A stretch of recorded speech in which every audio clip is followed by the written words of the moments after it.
Welcome to the Tech Egg. Don't get scrambled. Enjoy the video. You begin by preparing both Samsung phones, charge them above 50% and connect to the same Wi-Fi network for reliability. Open Samsung Smart Switch on both devices. If not installed, download it now from Galaxy Store. Choose transfer method. Cable gives faster speeds. Wireless is more convenient. On the old phone, tap send. On the new phone, tap receive. Once paired, grant permissions for contacts, messages, storage, and apps, so the transfer can access everything it needs. Now you select exactly what to move and establish the connection. On the old phone, check boxes for contacts, photos, apps, messages, and settings. Uncheck anything you do not need.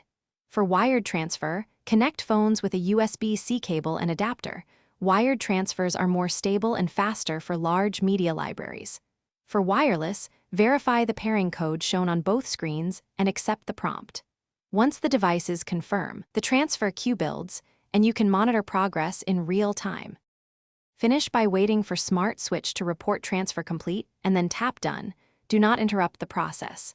After finishing, open several key apps, check contacts, photos, SMS threads, and email accounts to confirm data integrity.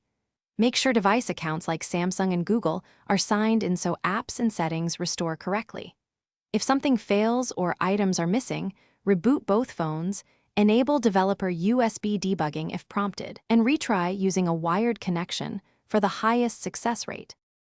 Thanks for watching. Consider subscribing if I helped unscramble your problems.